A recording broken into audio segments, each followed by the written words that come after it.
Hey, we're live. We're back. Or I'm back. How's that? Hi, my name is Wayne Pelletier. Welcome back to my live, the Resonant Pixel Show. I'm excited to share something with you today. It's a little more nuts and bolts than some of the concepts I've been sharing recently. So hopefully this is helpful. Hopefully it helps you pressure test your process or ideate updates to your process. Either way, that's totally cool and fine. I'm going to do a thing where I'm also in the chat. I think I need to be, okay, so I've got that. All right.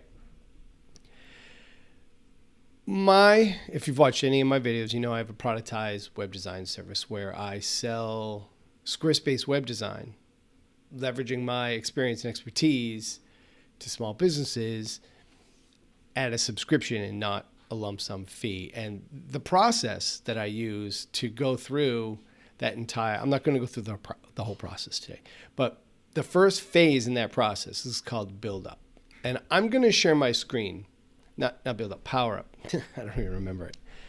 Whew, maybe I need water right out of the gate. All right.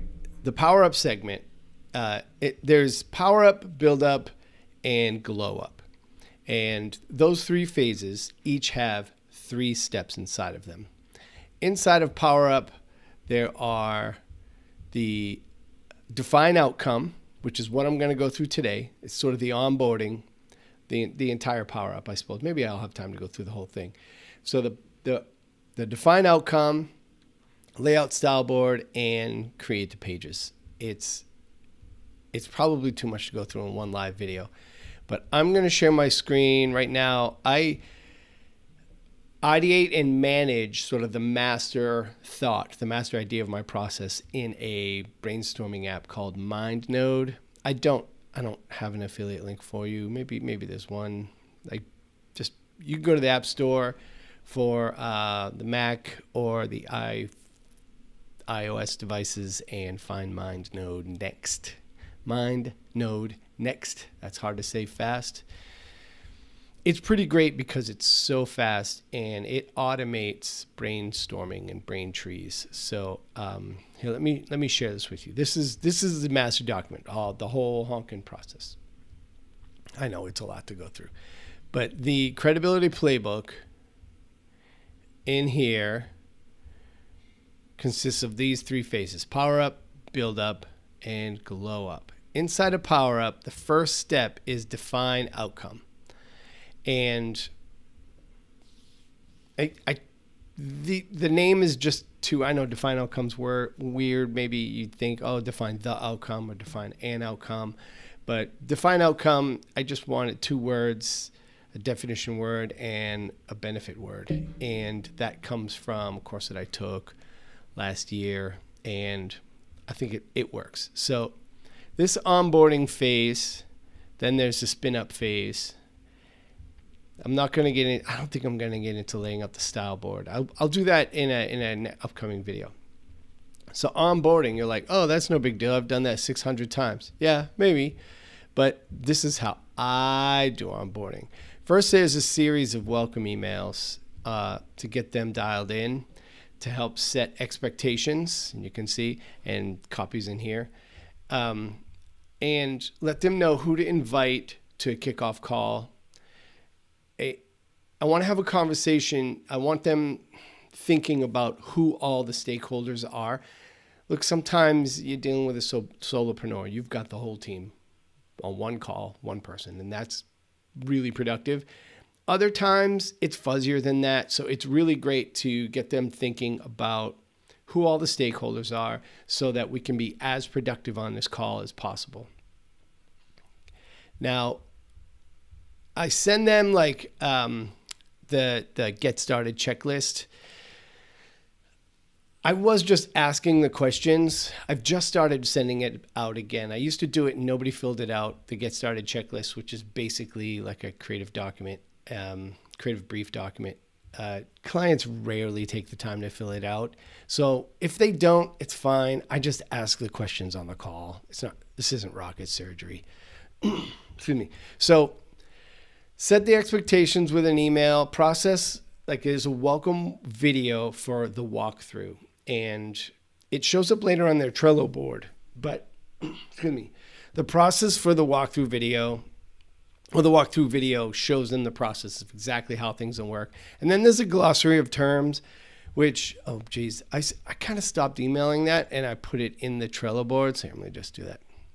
Like I said, a lot of stuff goes into the Trello board because that's, and I've shown the Trello board on this channel before, the entire process of administering feedback. Go find that video. Maybe I can figure out how to link to that video in here. So now this is assuming that they have already subscribed. They're signed up and they're ready to go. So they get this welcome series of emails. It's only a few emails, as you can see. And we go ahead and create their Trello board. On my end, that gets created. And inside of there, I create a job jacket. And these are just cards, right? Collect their business info, keep a story sheet. This one, I haven't been putting in Trello lately. Maybe I need to move this because that's really about creating case studies in the future. And it's great to collaborate on that, but it's also, I would hate for it to be a distraction.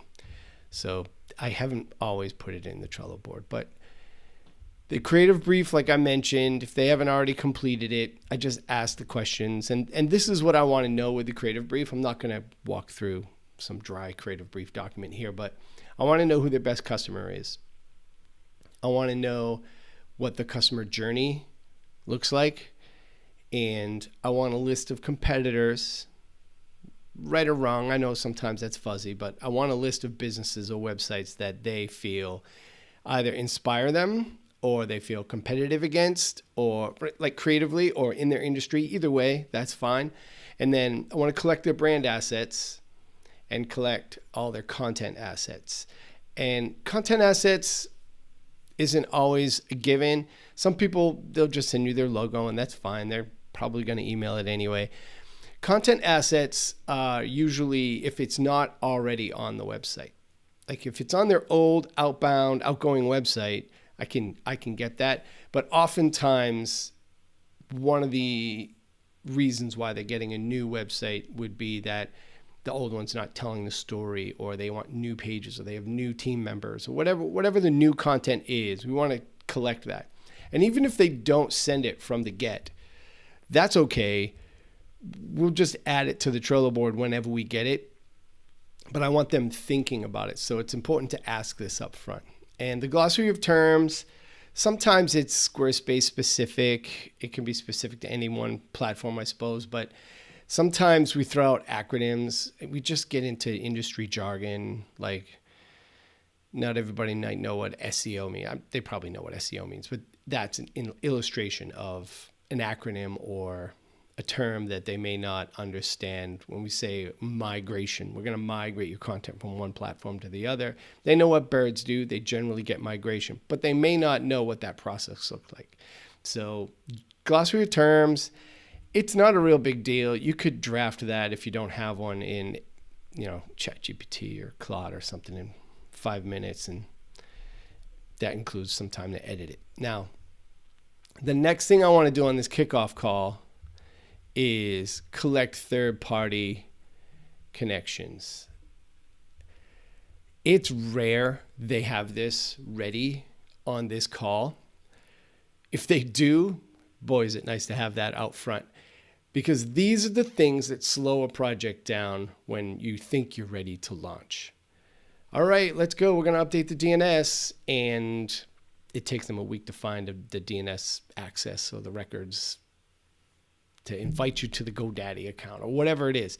So asking for this up front at least gets the pump priming. It gets things started. So DNS access, social media, account access, or feed URLs, and any third parties that they're using that we know we're going to need to integrate on the website, be it via an embed or via content feed, or whatever those things are. I want to get started, the thought process started to get this third-party content going.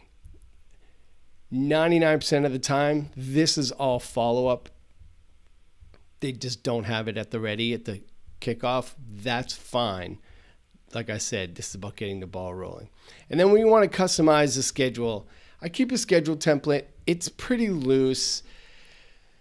We effort to get every website live within 30 days. We don't always hit that. I don't think it's ever been the fault of me or the team. It's almost always delays on client side. So at least getting someone to commit to the schedule. And really, this probably looks like a first review call and a delivery call or a final review call. It's not usually very many check-ins, but getting those calls on the books and getting agreement on dates now is really nice to have those deadlines. And so that you're not popping up, okay, your site's ready. Are you ready for a call this afternoon? Which sucks. You can't just dropping that on somebody. If there are a lot of stakeholders, this can be difficult to schedule on a short notice. So getting this conversation started on the kickoff call is really important. At least get the gears going on that, right? Next comes the benchmarking phase. So we went through welcome email series, the kickoff call, and now we're getting into benchmarking. This benchmarking phase, or third step in the power-up phase, is to export the content from the old site if applicable. Some sites allow you to just simply export the content via a clean XML feed or database, even sometimes a CSV file. At scale, I've found that these things are not terribly useful, and it's easier to cut and paste 20 pages of content than it is to deal with the mess that is a feed. But sometimes it's nice to have, because remember, their old website is going away. Now, they can't get access to the website about half the time, so we're not getting an export, and that's why in parentheses it says if applicable. It's not a deal breaker if we can't get an export from the website. When we do, we archive it to a backup drive, which is external and in the cloud, and then I also archive it in a Trello card. Can't imagine once ever pulling that out, but technically I suppose it's possible. I like to cover the bases. Next comes analytics, and there are a lot of different ways to do this. There's probably can and should be more here, but from an initial kickoff, initial account setup, in effort, I set up GT metrics. I just want to run some benchmark tests to find out where the website currently may be bogged down or how it scores from a speed standpoint, just so I know what we're working toward.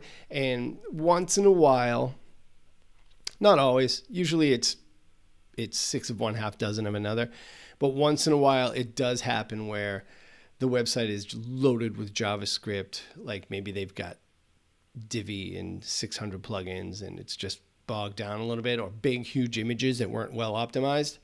Then we can beat it, and it's nice to say, hey, part of this launch story is that your new website's going to be faster or easier to index or whatever it is. Oftentimes it's apples to apples, but I like to have that report so that in the future, if there's ever a discussion about how have things changed with this new website, we can pull it up and say, look, this is the old website reporting and this is the new website reporting from a GT metrics standpoint. Similar with Ahrefs, but I do use Ahrefs ongoing. This list, you might notice, doesn't include SEO space. That's because they're not already on SEO space about 100% of the time.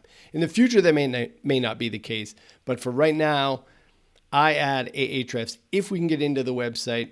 If we can't, then we just plug it in on the new website because it's best to do that with a meta tag. You can do it at the domain level, but like I said, they haven't always given us DNS access yet. Google Analytics and Google Search Console, it's nice to add those or have access to those accounts so that we can get some general reporting. about what pages are performing well on the website and or what pages are not being indexed or what the index story looks like and what the traffic story looks like. Some of it is to match it up against the customer journey that they shared with us earlier. If you remember, customer journey up here, complete the customer journey map. This helps color that picture in. Now, if it's a really small website, the customer journey just is probably just homepage, about page, or a homepage, contact page. But there are times with deeper websites, especially if they have a history of blogging or adding news content, that they've struck gold with one particular page that is sort of their traffic leader outside of the homepage. And it's good to know, because if that page is going away, I want to be able to talk to someone about maybe potentially how we want to redirect that traffic or reimagine that content, or maybe even make an argument to keep that page in place because it's valuable to the business. Changing the things around it can affect it, but I want to have an open dialogue if there is an asset on the website that is valuable to the business, because what will happen in the future is traffic may go away for whatever term that page was ranking for, and they'll wonder why their traffic is down. They're going to blame the website on the whole, and that big picture isn't really the issue. So it's good to plug these things in so we have an understanding of what conversations we need to get in front of and what qualitative scoring we're up against, and to see how the business is functioning on the internet and within search. Next up comes downloading the old site. I use an app called SiteSucker. There are a few others out there. It's a very basic, clean app that does its job. It does its job well. It downloads the entire website as HTML documents locally on my computer. I upload that to both the archive to backup and the zip and put it in an archive card in Trello. And what this does is allow us quick access to top level content after the new website is live and the DNS has been updated. Very rare is old hosting maintained once the new site is live and we lose access to the old content. So it's happened where a client was like, hey, we used to have this page on our website and I'm wondering where it goes. I want to share it with somebody. And well, that page wasn't it wasn't on the list of pages to keep in the new website, and it was just gone. And I felt terrible. I was like, wow, this is easy to fix. We'll go download the whole site and keep it. And it's pretty fast just for extracting content and images. Now, they're web published images. They may or may not be optimized. They're most certainly not source files, but it is something to reference. And next comes screen captures. Screen captures of old top-level key pages. It's great to save screen captures as a means for doing A and B, before and afters, and doing case studies and sharing the work online when it comes to social posting for my business. Say, look at what awesome work we did. And sometimes clients will ask for, hey, you have a screen capture of our old website. I want to share it with someone on the team. And sure. So it's great to have screen captures. It's pretty easy to do. I like to use a plugin in a browser that's going to capture the whole page.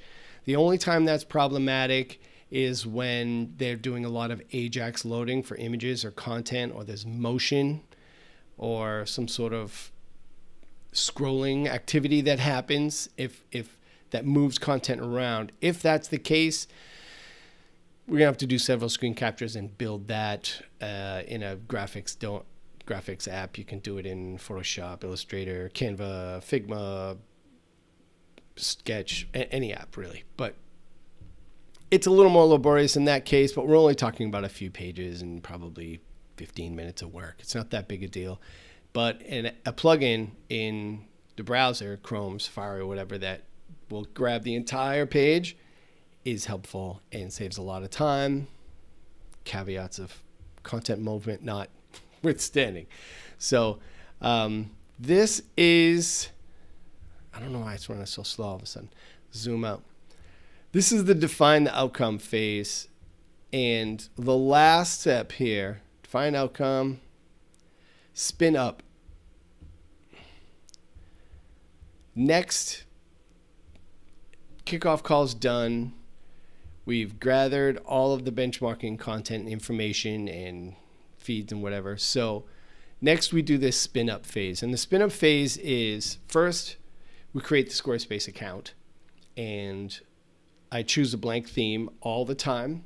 It's just way faster for me than choosing an already designed template, because it's more work for me to load a template and then delete all the stuff in it and rebuild it back up than it is to start with a blank template. Now, the blank template or theme or whatever you want to call it in Squarespace is a benefit of the Circle program. So if you're not in the Circle program and you make Squarespace websites, do join me in there. There are about 100,000 of us, and it is a fantastic, supportive, and thriving community of people led by an incredible team inside of Squarespace. Now,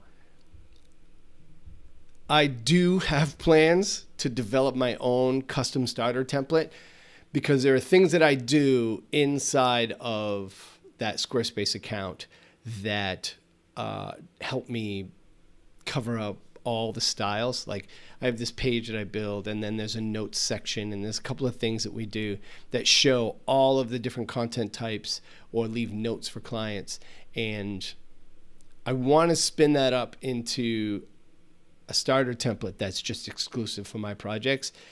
It's just a little further down the line, so I haven't done it yet, but I am inspired to do that this calendar year in 2025. So next, Squarespace gives you a silly subdomain the minute you create the account. It's like lizard sausage or gunpowder lily, or it's like an animal and a vegetable or a random thing. If they're funny sometimes, that's cool and all, but the first thing I do, and this is buried in the settings, the first thing I do is go and change that so that that's not something. I don't want to share some silly subdomain with the client. It should be clientsname.squarespace.com, period.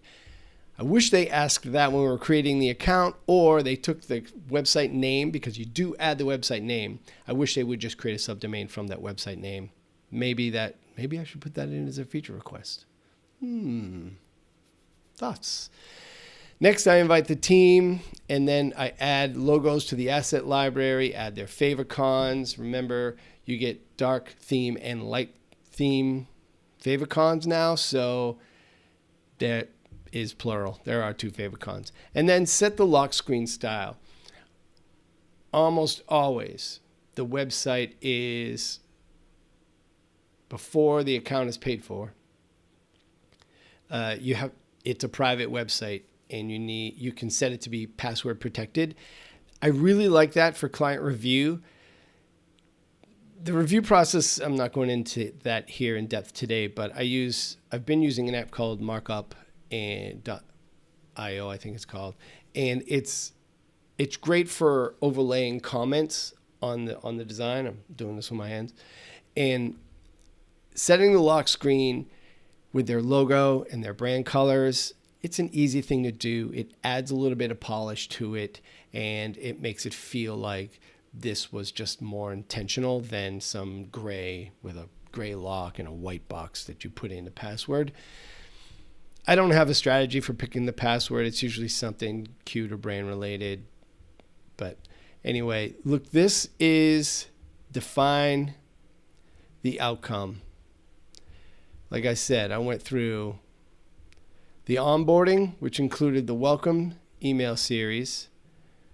I didn't give you the copy for all those emails. Maybe we'll do that in the future. The kickoff call, the benchmark assets, and then spin it up. Sort of the early phase of establishing the raw Squarespace account. And hopefully this was helpful. Hopefully you saw something in here that you're like, oh, I never thought of that. Or you saw something that says, I don't know how he does that. He's crazy. Whatever. Either way, that's fine. Struggle bus. Let me try AI first. The AI segment. Mark time. All right. The AI segment is not much. My favorite AI app, Get Known, has launched Zapier integration, which is super powerful, especially since I use Trello and they have deep Zapier integration. So the idea of having agents inside of Known take action with any deliverables or content that I'm putting into the cards has me reimagining how I'm making cards and how I'm adding cards. And it is huge to get my head around. What a lift. But it's exciting. Honestly, I wish I was spending the rest of my day just banging on that and geeking out, but there is actual work that needs to be done. So probably won't spend much time on that today. Maybe Saturday morning, coffee, go pound on that and see what that outcome looks like and see how I want to change my process. And maybe it'll change my onboarding, I imagine it can. So, and I'm totally open to it. The struggle bus segment, mark time, struggle bus segment. I don't sound great. It is allergy season. So I'm going to figure out how to navigate that as I do a live show 3 times a week during allergy season. We're going to see what that looks like and sounds like. Honestly, I don't know if I care. I'm going to plow through. I'm determined and dedicated to this and to see what it brings already. I can see, even though we're gaining a subscriber a day, I don't know if that has real value, but thank you. Do like and subscribe. If you want to be notified when these things are going live, hit the bell. I think that's what you click on. I did notice, not that I'm a big analytics geek or engagement metrics geek, I care more about the dozen people that have clicked through on some of my links to check out some of the resources that I've shared on this show. That's meaningful to me. That's meaningful to the business. And hopefully those clicks were meaningful to those people and their business. That is valuable to me. So the one engagement metric that I was pleasantly surprised by is that the average watch time is like 5 minutes and 18 seconds, which honestly, if before I saw that, and I only saw that when I was logging in so that I can be available in comments right before I got on here, because I'm trying to do better at putting the theme, the topic for the show in the video, scheduled video description and title, so that when it emails or notifies subscribers in the YouTube app, they get the content of the show. It seems like a no-brainer, but it is manual. So I got to take 5 minutes before and go put that in there. So I've blocked off 30 minutes before I start recording. The thing is, at 5 minutes, no allergies. At 5 minutes, just over 5 minutes average watch time, that's pretty awesome. If you would have asked me, not that anybody's on here live asking, but if I had been asked or tried to take a guess at what the average watch time is of these videos, which have been averaging like 25 minutes, 25 minutes. And I think I'm about to hit 30 on this one. I would have told you 30 seconds or a minute and a half, right? Because after that, the odds of keeping someone after 30 seconds or a minute and a half is like super, super low. But we don't have that many views, so 5 minutes to me is a pretty cool story. Like, I think we're averaging a dozen views. The last one had 2. I just pulled up the studio.YouTube page, and 33, 15, 4, 24, 10. And I'm not going for views. I imagine views are largely a product of luck because I'm completely disinterested in chasing trends. So if I get lucky that a topic that I'm publishing today generates some search volume great. Or if the topic and the video title resonates with people who are subscribed, great. Hopefully you found this helpful. That's the goal. But I mean, if they don't, and video has 4 and it lingers there, I'm not taking away anything from that. That views is not the goal. That was never the goal or the intention here. So from a struggle bus standpoint, I really would like more clarity in my voice. So it's allergy season. I fired up the Zyrtec. I'm not a subscriber of Zyrtec, so I don't have an affiliate link for Zyrtec. Oh my God, that would be stupid. Could you imagine? That would be so dumb. All right, so listen. Get a lot done, okay? Enjoy the remainder of your week. I will see you Friday. And Friday, I will have a new topic. I don't think I'm going to plow through every step of my process in a series of concurrent episodes. I'll just spot check in. If I feel like there's something I want to share that is a higher priority, I'll totally skip it. Like it doesn't, because I can still create a playlist with these videos in the end. And it's not like anybody's jumping up and down for this. So I will follow inspiration. Then I will follow my process or share the process. Follow. I'm running out of gas, dude. I'm telling you. All right, listen. Like I said, enjoy the rest of your day. Get a lot done. Bang on the things. And I will see you Friday here, 11 a.m. And I hope you're just winning at everything.